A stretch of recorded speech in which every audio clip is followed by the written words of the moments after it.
Thanks everyone so much for joining us today when we'll be discussing the path to unstoppable wellness, the secret weapon in workplace performance. So as the presentation unfolds, if anybody has any questions at all, please type them in the Q&A section here in Zoom. And then at the very end of the presentation, we'll go through the questions and answer them one by one. All right.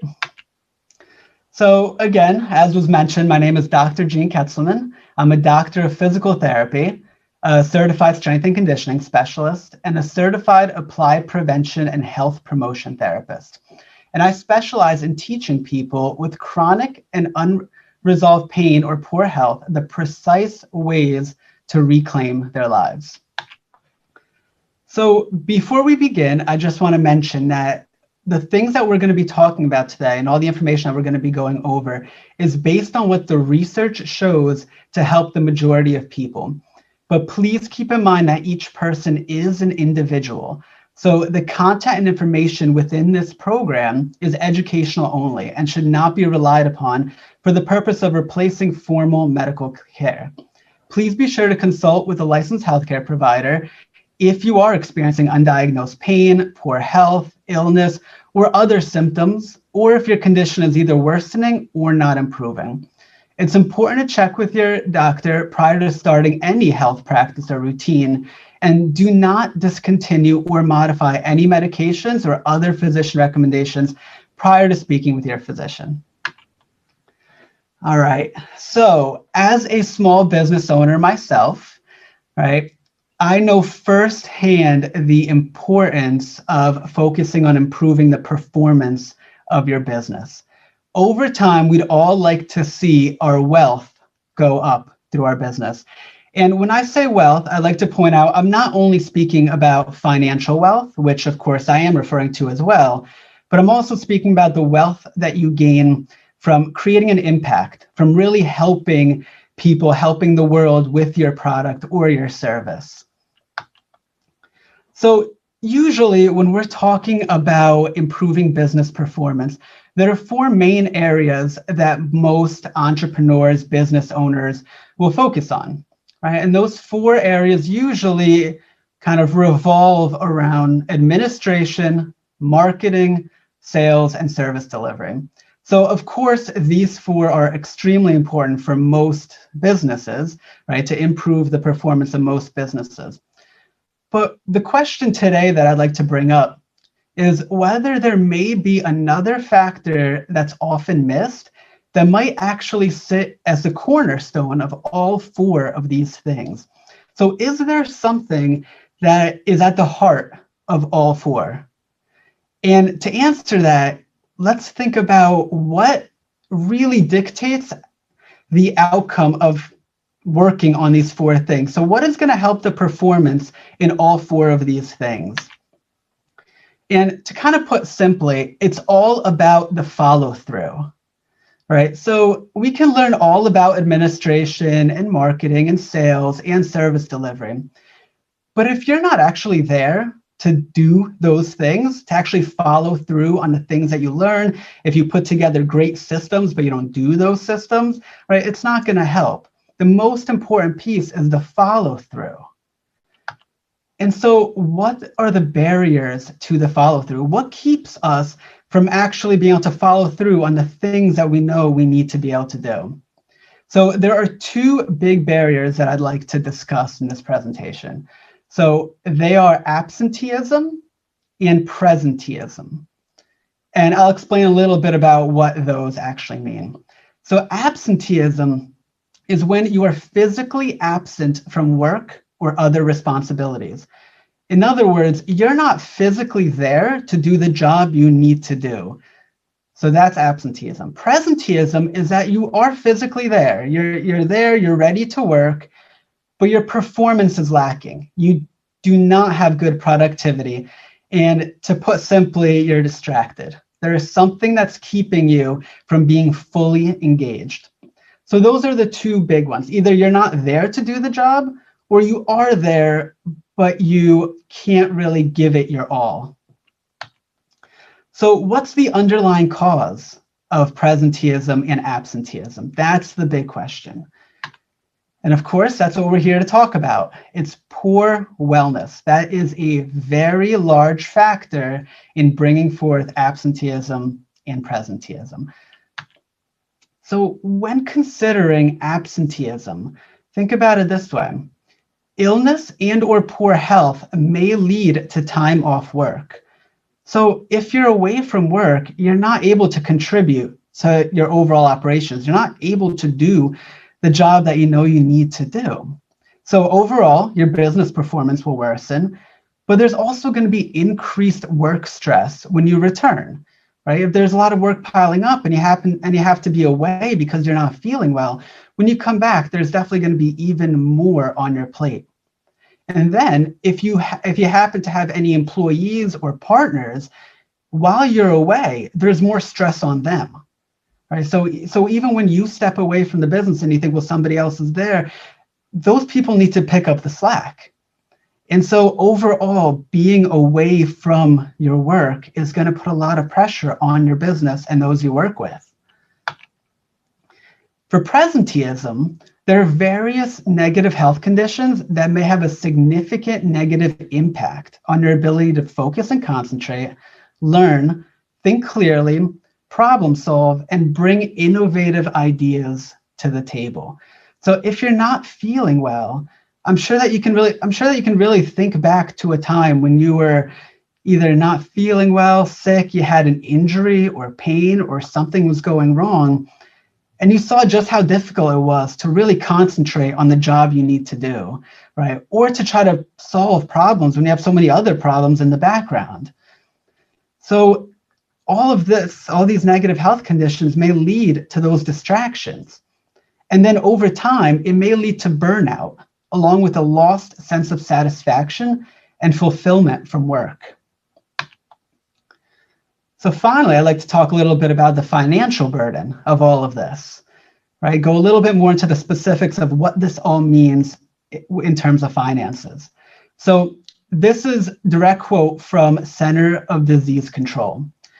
Preventable chronic conditions are a major contributor to the cost of health insurance premiums and employee medical claims, which are at an all-time high and continue to rise in the United States.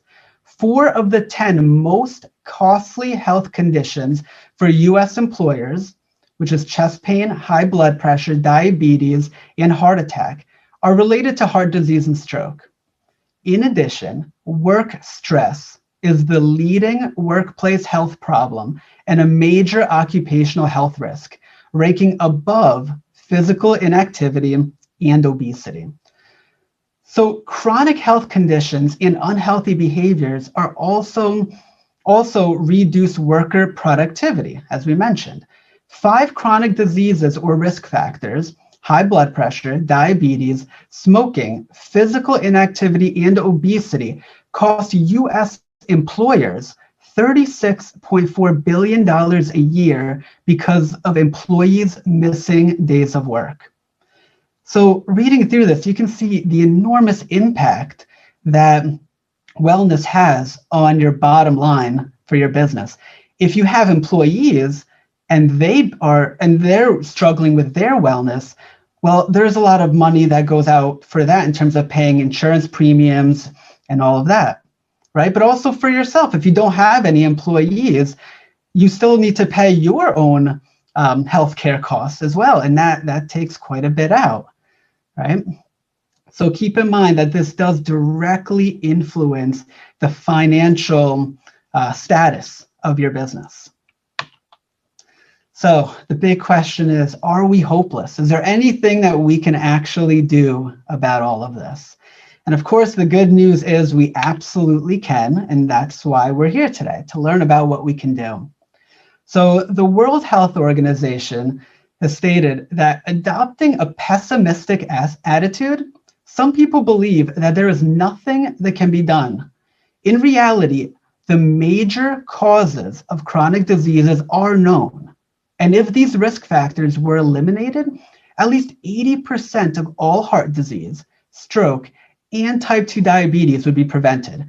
over 40% of cancer would be prevented. The Center of Disease Control goes on to say 6 in 10 Americans live with at least one chronic disease, like heart disease and stroke, cancer, or diabetes. These and other chronic diseases are the leading causes of death and disability in America. And they're also a leading driver of healthcare costs, like what we mentioned before. We know that most chronic diseases can be prevented by eating well, being physically active, avoiding tobacco and excessive drinking, and getting regular health screenings. So today's presentation, for the remaining of today's presentation, I'd like to focus on 5 key areas that's going to take this information a step further. So I refer to these as the convergent pillars of wellness and performance. And these are the 5 pillars of wellness that if you're able to focus on, if you're able to really put forth an effort in improving these areas, you can significantly change your overall health and your performance in the workplace. So before we get started, I want to point out that just working on each one of these separately will already provide benefit, right? If you just bring in movement and exercise, that would be amazing. If you improve your nutrition, that would be amazing. But if you're able to actually integrate all 5 of these, then that's where the big benefits really come in. So hopefully over time, you'll see through this presentation how over time, you'll be able to bring all of this into your everyday life. And it can make a really serious impact on your overall health and business performance. So we'll begin with the first pillar, and I refer to this pillar as state. And what state is in this approach that we're speaking of is it's the state of your internal balance between stress and recovery. What is your balance between stress and recovery? So what's the significance of this? So first of all, before I even mention anything on this slide, let's think back to a previous slide where they said that stress in the workplace may just be one of the, if not the most significant negative health aspects, right? And the negative health effects coming from work. So if we can help to control stress or to manage stress better, then that already can have a huge impact. So let's go over why stress is such a big deal. Why is everybody talking so much about stress? Because obviously this is nothing new. Everybody knows that stress is important to manage, but why? So stress directly influences a part of our nervous system known as the autonomic nervous system. And this part of the nervous system is what controls the unconscious automatic processes. So for instance, the autonomic nervous system dictates control of your hormonal balance, your immune function, your cardiovascular health and circulation, your respiratory health, digestive and urinary health, electrolyte balance, nervous system function, physical healing from trauma and injury, and physical and emotional pain. All of these things, as well as many others, are dictated through the autonomic nervous system. And stress directly influences the autonomic nervous system. So let's talk a little bit about how. The autonomic nervous system is broken down into 2 primary divisions, let's say. The first division is the sympathetic nervous system. And many have heard about the sympathetic nervous system as the fight, flight, or freeze response, right? If you hear fight or flight, that's your sympathetic nervous system. That's the stress part of your nervous system. The other part of the autonomic nervous system is the parasympathetic nervous system. This is referred to as the rest, digest, and recover. So they're the 2 opposite spectrums, and it's all about balancing these 2 out, balancing out the sympathetic and the parasympathetic. So this is a pretty busy slide, and I just included it so that you can go and look back at it if you want more of the details, but I'm just going to speak on the important points, or the most important points that I think we should talk about for this particular presentation. So first, Let's look at how it affects your alertness. So if you're in a sympathetic response, if you're in that stress, fight or flight response, your adrenaline goes up and your vigilance goes up. Vigilance is the process of constantly looking at what dangers are out there, what can go wrong. And so, of course, this is important for survival. It's there for a reason that if you're in a fight or flight mode, you want to be looking at what could go wrong. But now think about this from a business standpoint.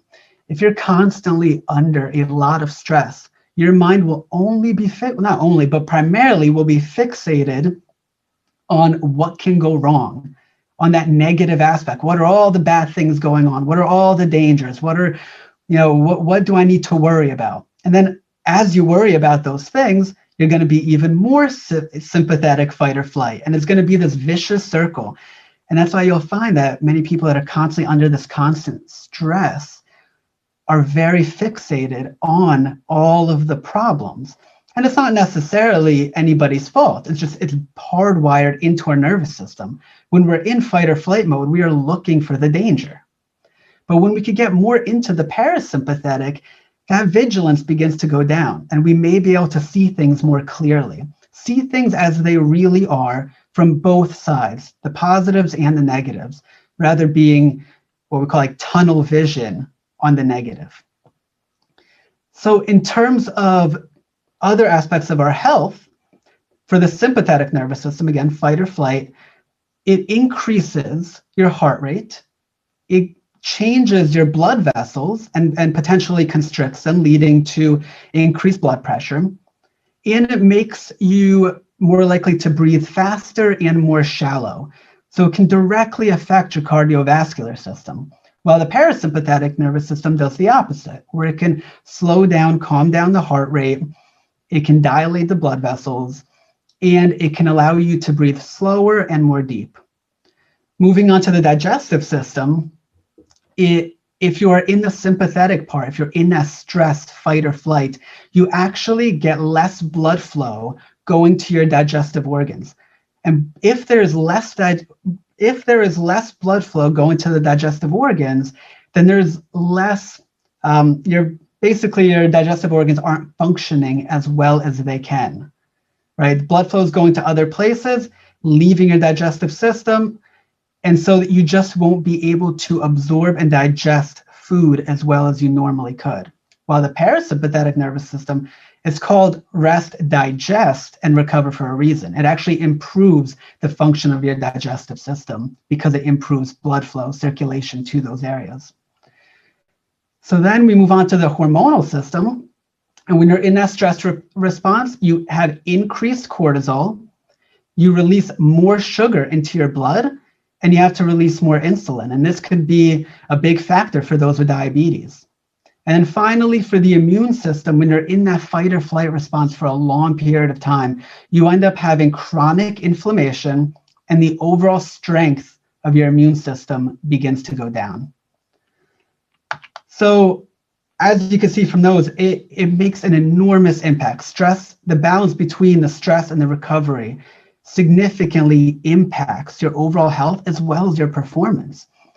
So in terms of performance, the ability to manage your state can result in reduced fear, worry, procrastination, and burnout. So by being able to shift more towards the parasympathetic, the recovery side, your vigilance goes down, you can think more clearly. And so the ability to manage your state can also result in greater mental clarity, creativity, productivity, ability to problem solve, and it improves satisfaction and fulfillment from work. So now moving on to nutrition. The research is quite clear that adequate and appropriate nutrition is required for all cells to function optimally, and this includes the cells of the immune system.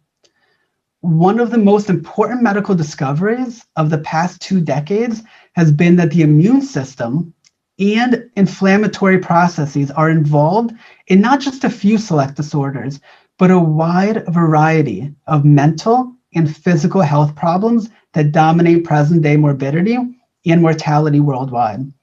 Chronic inflammatory diseases have been recognized as the most significant cause of death in the world today, with more than 50% of all deaths being attributable to inflammation-related diseases. So some of those diseases that are associated with high inflammation are cardiovascular disease, diabetes, arthritis and joint disease, depression, cancer, autoimmune conditions, irritable bowel syndrome, Alzheimer's disease, allergies, chronic obstructive pulmonary disease, and chronic kidney disease. These are just some of the very, very, very many chronic diseases that are associated with high inflammation. So I bring this up in nutrition because the research is quite clear that our nutrition plays a very significant role in helping us manage the inflammatory state of our body. So our nutrition can either help decrease our inflammation, or it can increase our inflammation. So according to the research, an anti-inflammatory diet, so a diet that brings down inflammation, was mainly plant-based, rich in vegetables, fruits, fish, nuts, and legumes, and low in meats, dairy, and bakery. So if you want to focus on that anti-inflammatory aspect, try to include those in your diet. And this research paper also concludes that there is strong and consistent support for the hypothesis that a pro-inflammatory diet, so a diet that increases inflammation, is associated with increased all-cause mortality. That means that diets that increase inflammation have the ability to increase your chance of dying from any cause. So again, nutrition has a direct role in our health. So not just our health, but nutrition, again, impacts our performance. And to understand that, let's look a little bit more at sugar. Sugar is the energy source needed for our brains to remain alert. And it's really difficult to concentrate when your blood sugar is low. Processed foods are highly inflammatory and tend to raise blood sugar quickly. So if you eat a lot of processed foods, I showed donuts in this case, but basically any food that has a lot of added ingredients that aren't occurring naturally, then these foods increase inflammation. So it's that pro-inflammatory diet, and they raise blood sugar more quickly. And this results in a burst of energy initially. You feel better after eating these foods, definitely. And you may even be able to think a little bit clearer for a short period of time. But because that blood sugar rises so quickly, it then drops very quickly too. And you end up in a slump, making you have an even more difficult time concentrating and working, leading you to want even more of these kinds of foods. And it's a vicious cycle. So being able to control your sugar intake and trying to avoid the processed foods can really help you in the workplace. Okay, moving on to movement. World Health Organization has said that physical inactivity is one of the leading risk factors for non-communicable diseases and death worldwide. To individuals, the failure to enjoy adequate levels of physical activity increases the risk of cancer, heart disease, stroke, and diabetes by 20 to 30%, and shortens lifespan by 3 to 5 years. Moreover, physical inactivity burdens society through the hidden and growing costs of medical care and loss of productivity. So again, exactly what we've been talking about. Increased cost, decreased productivity. So again, the research has showed that a lack of physical activity affects almost every cell, organ, and system in the body, causing sedentary dysfunction and accelerated death. The massive multifactorial nature of dysfunction caused by being sedentary means that just as food and reproduction remain as requirements for long-term continued human existence, physical activity is also a requirement to maximize health span and lifespan. So there is a whole host of positive physical and mental health and performance benefits of staying active.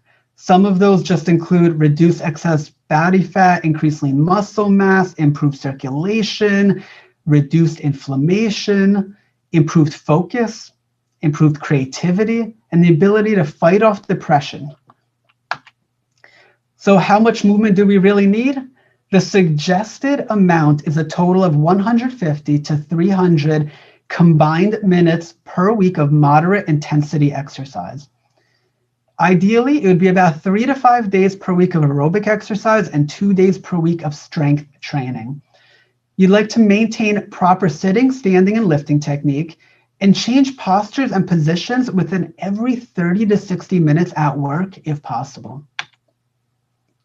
Next, moving on to the importance of sleep.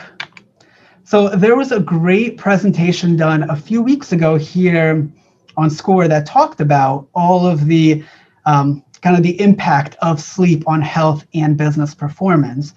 And so I definitely suggest that presentation as well.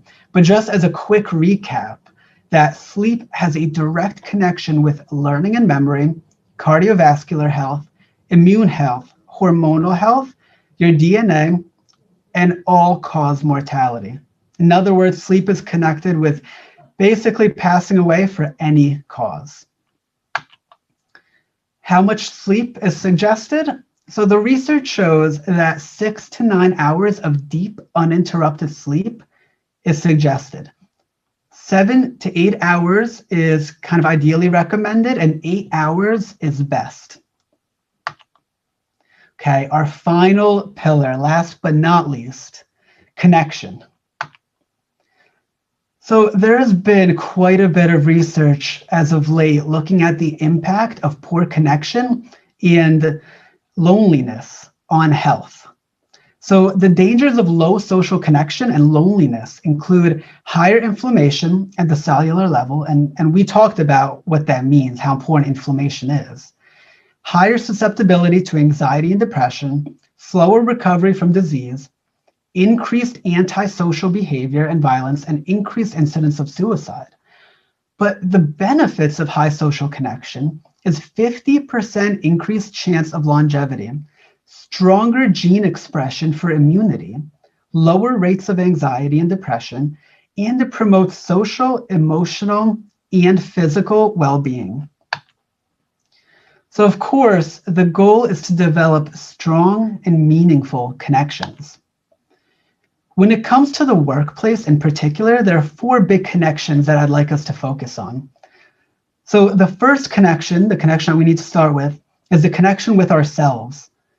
And what that really means in practice, so the practicality of it, is to basically focus on all 5 of these pillars. You know, connect with yourself and realize that your health and your wellness is enormously important. It's not just about all the things that are going on outside of you.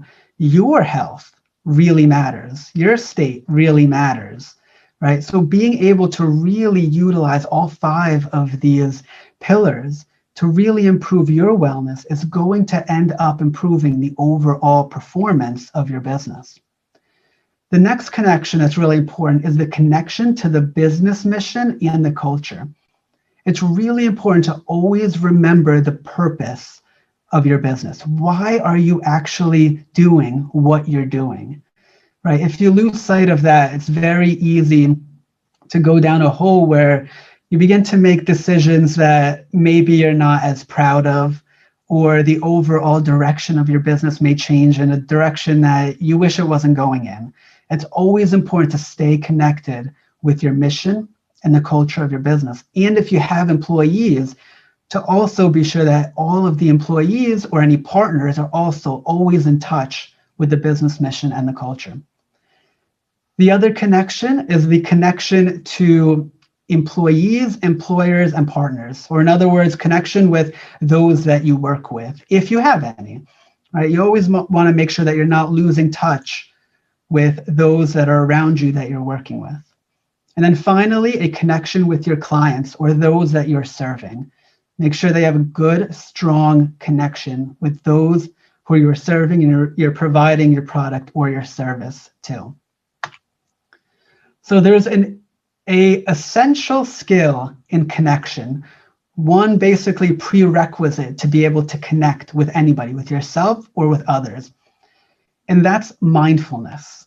So mindfulness is obviously a very, very big buzzword right now, right? And many people talk about mindfulness meditation, which has very, very many benefits. But what I'm going to talk about in this particular aspect is mindfulness in action. What does mindfulness mean in life, not just meditation, even though meditation with mindfulness is very important and it trains this aspect. So mindfulness really just means purposeful and non-judgmental awareness of the present moment. It just means being able to focus on what is going on here in front of you without thinking too much about the past, without thinking too much about the future, and without being too judgmental. Just seeing things as they are clearly. And then from this point, we can really develop our connections. So I like to say, you must be present in order to connect. If you're not here, how can you connect with somebody? So the initial step of having a strong connection is learning to practice mindfulness and being present in the moment.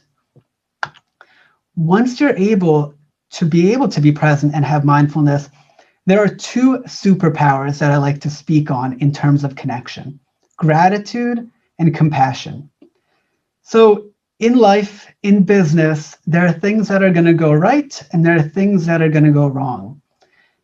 Some of the most efficient ways to connect with the good and the not so good include gratitude and compassion. There's been a wealth of research coming out about the enormous health benefits of gratitude and compassion. So when things seem good, when you have your successes, when everything is going well, don't take it for granted. Make sure to practice gratitude, and practice gratitude for yourself, for the purpose and mission of your business. Be grateful for all those that you work with, if you have anybody that you work with, and be grateful to your customers and those you serve, and express that gratitude. And same thing when things don't go as well, practice compassion, right? Compassion is the ability to connect with the not so good feelings, the pain of either yourself or others, but then to have a genuine desire to resolve that pain. Rather than getting stuck on the pain and fixated on all the things that are going wrong, you notice that pain, you feel the discomfort, but then you place your focus on kindness and the ability to actually help resolve that pain. So those are the two superpowers, gratitude and compassion. Okay, so it's time to take action. I'd like to close off this presentation by giving two practices, so two specific exercises or things to focus on that can help bring all of these 5 pillars into action. So the first practice I like to suggest is to harness the power of physical activity. So physical activity, like we mentioned in the movement section of the pillar, has many benefits in terms of health and wellness, but also in terms of performance and the ability to focus, concentrate, memorize, all of that. Right. So the suggestions are, when sitting, change postures and positions within every 30 to 60 minutes. Just be conscious of your posture. Of course, try to keep a nice posture, a nice upright, but in general, change something about how you are sitting or how you're placed. Put some kind of movement in. When possible, move and walk at least every 2 to 3 hours throughout the day. And that could be just 1 minute. That can be going to the restroom. That can be using the printer, getting a glass of water, something. But standing up from your desk, if you spend a lot of time at your desk and you're sitting a lot, getting up and being able to move at least every 2 to 3 hours. Then deliberately increase physical activity demands during normal everyday tasks. So take the stairs instead of the elevator. Park at the back of the parking lot, go for a stroll around the block at lunchtime, and avoid asking others to help get or bring you something. If you're always asking for somebody to bring you something, you're robbing yourself of an opportunity to improve your wellness and ultimately your workplace performance. Any chance you have to move, within reason, of course, but try to move, right? It's good for you, it's good for your body, and it's good for your brain. And finally, perform some form of physical movement activity prior to important meetings or events, and prior to tasks requiring increased focus, memorization, creativity, or problem solving. So think about it as if you are basically sitting all day, it's as if your mind is gradually kind of shutting off as well. But by bringing in movement, you're waking your mind up.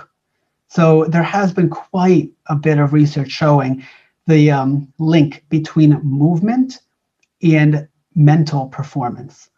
So try to use it to your advantage and kind of add in some type of movement before these important events. Okay, practice 2, harness the power of breath. So this is a big one, and I know many people right now are talking about breath, but I really want to share kind of how it's broken down and how it all works, because if you understand this, you're really going to be able to use this to your advantage. So breath has been studied for quite some time now, and there's more than enough scientific research showing how breath directly influences our state. So remember the balance between stress and recovery. So I'll go through 4 of the big factors here. When you breathe through your mouth, it creates more of a sympathetic or a stress response, while breathing through your nose increases the parasympathetic, the recovery response. When you breathe through your chest primarily, if you take big breaths and your chest rises and expands, that is more of a stress response. While if you focus on the diaphragm, on the belly, if you can focus on expanding the belly during the inhale, and then the belly goes down during the exhale, that's more of the parasympathetic recovery response. If you breathe fast, that's more of the stress response. And if you breathe slow, that's more of the recovery response. And then finally, the inhale and the exhale also has a big role. When you inhale, it naturally increases the sympathetic, the fight or flight aspect of our nervous system, while the exhale is what is more so associated with the parasympathetic aspect. Okay, so knowing that each inhale and exhale changes the balance of our nervous system. So with this information, let's use it to our advantage. If the goal is to be in a state of performance where you know you need to act and you know you need to do something, but stress is out of control, you want to try to use an equal rate of inhale and exhale. So breathe where your inhale and your exhale are the same duration. So for instance, if you're in this stress response, but you need to perform, then a very good practice would be to do something along the lines of maybe 3-second inhale, 3-second exhale, 4-second inhale, or 4-second exhale, and basically make your inhale and exhale equal. There is no best number. Like it's not like the prescription is you have to do 5-second inhale, 5-second exhale. It doesn't work like that because everybody has a different like basically breathing performance or ability to do this. But the goal is to find an equal inhale and exhale that is comfortable and that does not increase your stress. And then try to hold that, try to continue to breathe that way for at least 2 minutes. If, on the other hand, you're trying to recover, let's say the workday is done or it's nighttime and you want to use it to help you go to sleep, then what you want to do is make the exhale longer than your inhale. So let's say you inhale for 4 seconds, the exhale would be maybe 5 seconds or 6 seconds or 7 seconds, right? So if you can make the exhale longer than your inhale, it's going to promote that recovery aspect, the parasympathetic aspect. Okay, so again, for at least 2 minutes, but really you can do it until you feel a change in your nervous system, the change in how you're feeling. And then the next piece, last piece of this practice I'd like to mention is that when you are doing this, try to put all of your focus on your breath. Keep your focus on your breath. And this is where mindfulness and connection come in. This is the actual practice of mindfulness. And this is a good way to start practicing mindfulness. When you are doing this, focus on the breath. You're counting the breath, focus on that. As your mind begins to wander, because it certainly will, especially during times of stress, gently bring it back to the breath. Notice that it went somewhere and then just bring it back. And make sure that you bring it back with compassion, with kindness. If you notice that your mind wandered, try not to become angry about it, because that'll defeat the purpose. You want to train the connection aspect pillar, right? The connection pillar, by practicing compassion. When you notice that your mind goes somewhere else, just recognize, yeah, my mind was somewhere else. Of course it did. I'm under a lot of stress, but let's bring it back to the breathing.